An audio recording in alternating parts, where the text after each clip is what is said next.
आइए अब डिस्कस करते हैं सिंगल एंट्री सिस्टम पे। सिंगल एंट्री सिस्टम जो है डबल एंट्री सिस्टम से बिल्कुल अलग है। सिंगल एंट्री सिस्टम के अंदर हर लेन देन का सिर्फ एक ही पहलू दर्ज किया जाता है, जबकि डबल एंट्री सिस्टम में हर एंट्री के दो पक्ष दिखाए जाते हैं। सिंगल एंट्री सिस्टम जो है अपने आप में बिल्कुल अपूर्ण है, इनकम्प्लीट है, अनसाइंटिफिक है, अवैज्ञानिक है, क्योंकि इसको institute of chartered accountant of India और अकाउंटिंग स्टैंडर्ड ने मान्यता नहीं दी है। और इस तरीके से इसके द्वारा निकाले गए जो रिज़ल्ट है वो पूरी तरह से अपने आप में बेबुनियाद माने जाते हैं। सिर्फ ये एक ही फार्मूले पर आधारित होता है और इसमें छोटे व्यापारी इसको अडॉप्ट करते हैं, क्योंकि उनको सिर्फ प्रॉफिट और लॉस से मतलब होता है और वो एक फार्मूले से इस प्रॉफिट और लॉस को निकाल लेते हैं। और इस तरीके से छोटे बिजनेसमैन को ज़्यादा किताबें रखने की ज़रूरत नहीं पड़ती, इसलिए इससे को वह अडॉप्ट करते हैं। तो आइए इसको हम समझाते हैं, समझते हैं कि सिंगल एंट्री सिस्टम क्या है। Single entry system is an incomplete system of accounting. ये अकाउंटिंग की बिल्कुल इनकम्प्लीट अपूर्ण सिस्टम है ये, और जिसके अंदर सिर्फ अकाउंट्स के लेन देन के सिर्फ एक ही पहलू पर ध्यान दिया जाता है। In this system only personal account, इसमें सिर्फ व्यक्तिगत खाते जैसे कि किसी व्यक्ति का, किसी संस्था का, ये खाते इसमें बनाए जाते हैं और कैश अकाउंट इसमें बनाया जाता है। इसके अंदर ट्रायल बैलेंस नहीं बनाया जाता। ट्रायल बैलेंस अगर बनता है तो ट्रायल बैलेंस से एक्यूरेसी का पता चलता है, इसमें किसी भी तरीके से अर्थमेटिक एक्यूरेसी का पता नहीं लगाया जा सकता।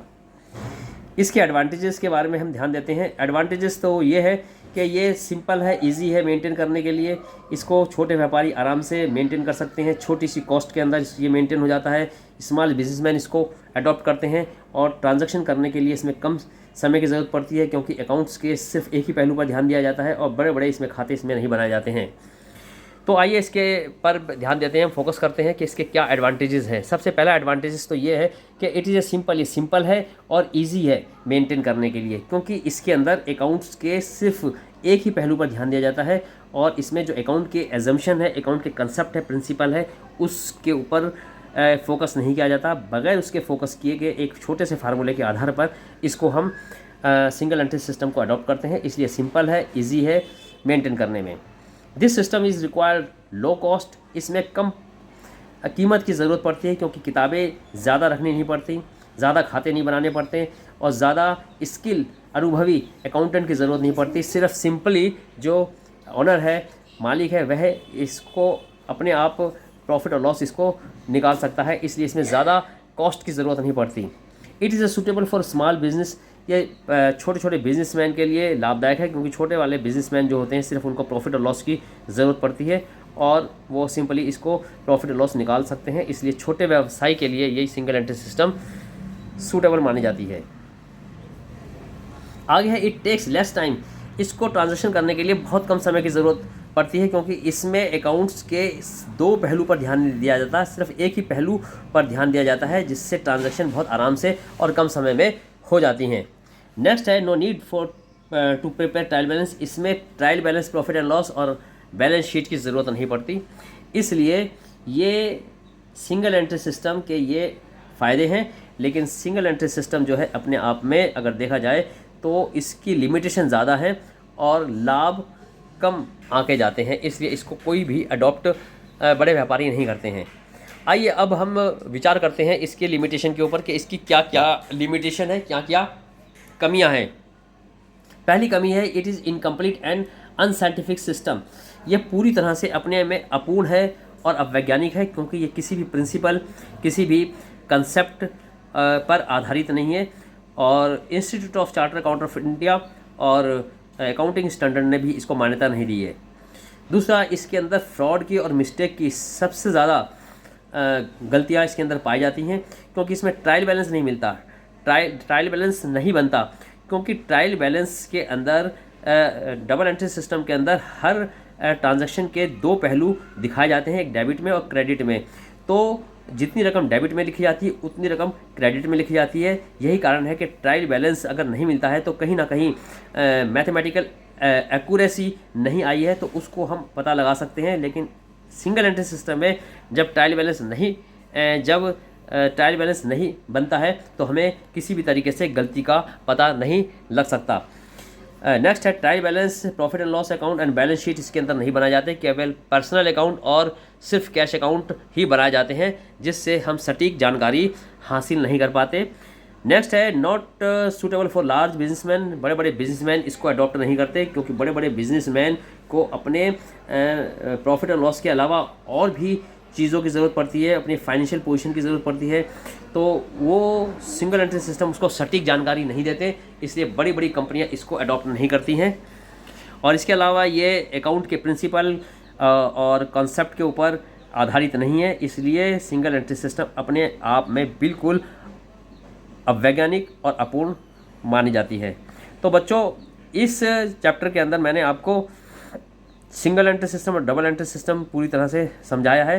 तो थोड़ा सा मैं आपको सिंगल एंट्री सिस्टम और डबल एंट्री सिस्टम के अंदर थोड़ा सा डिफरेंस भी बता देना चाहता हूं, क्योंकि सिंगल एंट्री सिस्टम जो है वो बहुत ही इजी है, डबल एंट्री सिस्टम अपने में एक कॉम्प्लेक्स है, जटिल है। सिंगल एंट्री सिस्टम बहुत लो कॉस्ट पे तैयार किया जा सकता है, जबकि डबल एंट्री सिस्टम के अंदर हाई कॉस्ट की ज़रूरत पड़ती है।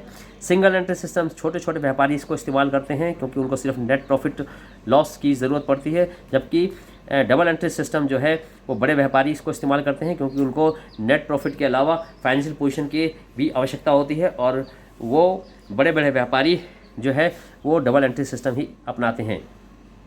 सिंगल एंट्री सिस्टम में कम समय लगता है, जबकि डबल एंट्री सिस्टम में ज़्यादा समय लगता है, क्योंकि उसमें हर ट्रांजैक्शन के डबल पहलू पर ध्यान दिया जाता है। और सिंगल एंट्री सिस्टम के अंदर केवल पर्सनल अकाउंट और कैश अकाउंट बनाया जाता है, जबकि डबल एंट्री सिस्टम के अंदर trial balance, profit and loss और बैलेंस शीट बनाई जाती है। तो बच्चों, वन शॉट के अंदर मैंने पहला चैप्टर आपका पूरी तरह से क्लियर करवा दिया है, और जिसमें मैंने आपको समझाने के साथ साथ आपको बेसिक नोट भी प्रोवाइड्स कर रहे हैं, जो कि ये नोट्स जो है आपके एग्ज़ाम के अंदर आपकी कॉपी तैयार करने के लिए भी काम आ सकते हैं। और इसके अलावा चैप्टर ख़त्म करने से पहले मैं आपको ये बताना चाहूँगा कि इसमें हमने 3 क्वेश्चन बहुत ही इंपॉर्टेंट माने हैं, और वो आपके यूटी में और इंटरनल एग्ज़ाम में ज़रूर आ सकते हैं, इसलिए उसके ऊपर आपको फोकस करना है। पहला तो टाइटल क्वेश्चन है कि व्हाट इज़ अकाउंटिंग, अकाउंटिंग क्या है, इसके ऑब्जेक्ट और इसके एडवांटेजेस क्या हैं। नेक्स्ट क्वेश्चन जो है, इसकी अकाउंटिंग की लिमिटेशन क्या है।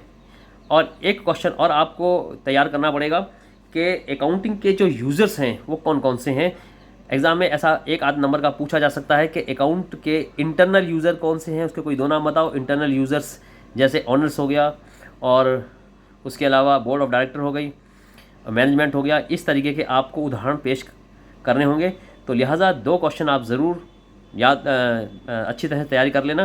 पहला टाइटल क्वेश्चन, अकाउंटिंग क्या है, और अकाउंटिंग के ऑब्जेक्ट और अकाउंटिंग की सीमाएं। तो मुझे उम्मीद है कि आपको पहला चैप्टर वन शॉट में अच्छी तरीके से क्लियर हो गया होगा, और इसके लिए अब मैं आपके लिए नेक्स्ट चैप्टर की अगली वीडियो आपको पेश करना चाहूँगा, और मैं आपसे ये उम्मीद करूँगा कि आप मुझे मोटिवेशन देते रहिए और मेरे इस वीडियो की सराहना करें अगर आपको अच्छी लगे। और अगला वीडियो मैं आपको चैप्टर 2 का डाल रहा हूँ। और बच्चे, आप सब मन लगा के पढ़िए और अपनी सेहत पर ध्यान दीजिए, और मुझे उम्मीद है कि आपको मेरा वीडियो पसंद आया होगा। Thank you, good luck.